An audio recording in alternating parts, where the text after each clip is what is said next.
Τι έγινε πουλάκια μου? Σας έλειψα μέσα από το τιμόνι?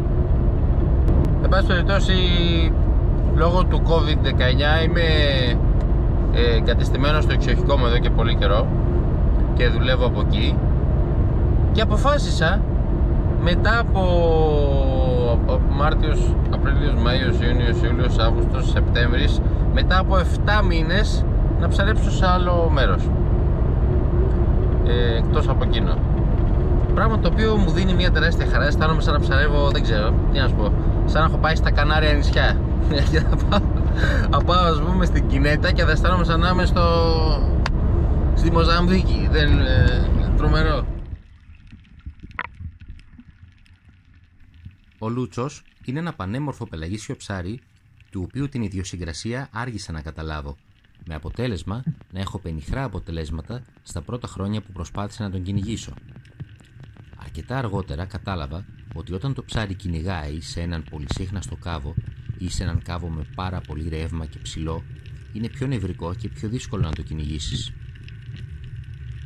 Έκτοτε άρχισα να ψάχνω τους λούτσους στο νέτο κομμάτι ανάμεσα σε δύο σημεία ενδιαφέροντος.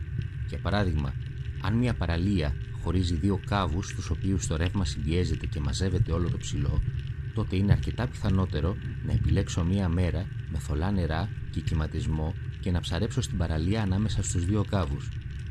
Τότε τα ψάρια είναι πάντα λιγότερο νευρικά και πιο εύκολα να πλησιάσουν στο καρτέρι μου.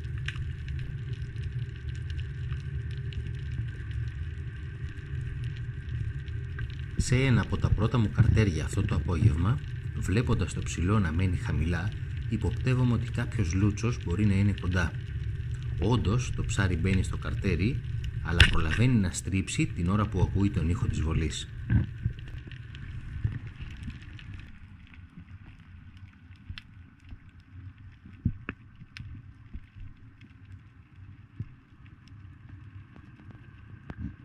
Λίγα μέτρα παρακάτω, το ψηλό παραμένει ακόμα πατημένο πάνω στη θικιάδα. Ένας λούτσος μπαίνει στο καρτέρι, όμως χωρίς να κάνω καμία κίνηση το ψάρι τρομάζει και σπάει. Περιμένω ήσυχα, το ψάρι κάνει ένα κύκλο γύρω μου και σύντομα ξαναεμφανίζεται από τα δεξιά μου και μάλιστα πολύ κοντά στη μάσκα μου. Χωρίς να τρομάξω, περίμενα να περάσει ολόκληρο από μπροστά μου για να κάνω μια καλή βολή.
Λίγα χιλιόμετρα παρακάτω, δοκιμάζω πάλι την τύχη μου, αυτή τη φορά σε ένα πιο κοφτό σημείο, κρατώντας το μεγάλο όπλο με τα 3 16άρια και την 7,5 βέργα, ελπίζοντας ότι ίσως περάσει κάποιο μεγάλο μαγιάτικο.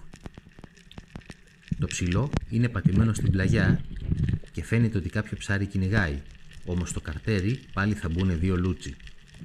Επιλέγω τον μεγαλύτερο και ρίχνω, όμως η ανάκρουση δεν με αφήνει να κάνω μια κέρια βολή.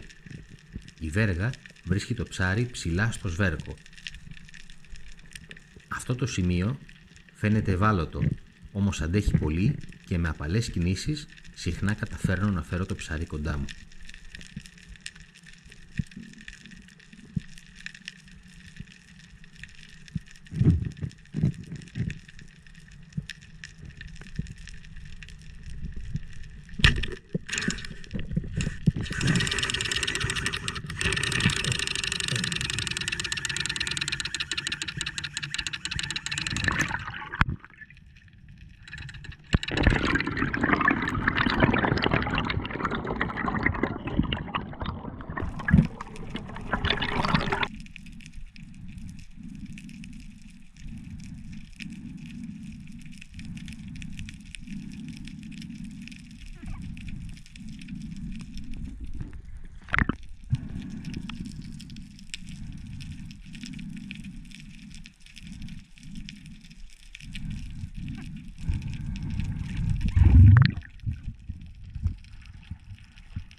Αυτά τα αίματα τα αφαιρούμε αν μπορούμε, έτσι, δεν το συζητάμε.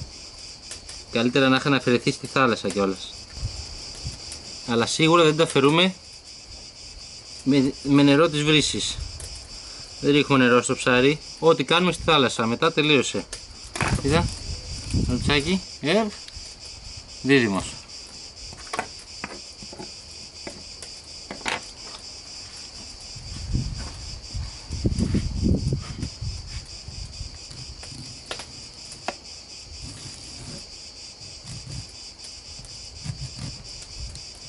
Θεωρώ το λούτσο,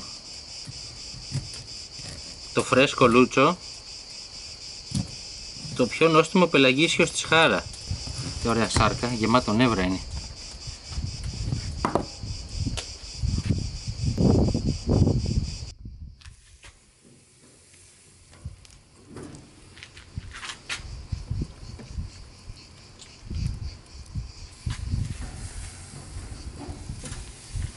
Αυτό είναι, φίλε μου. Με ένα καλό κρασί γίναμε.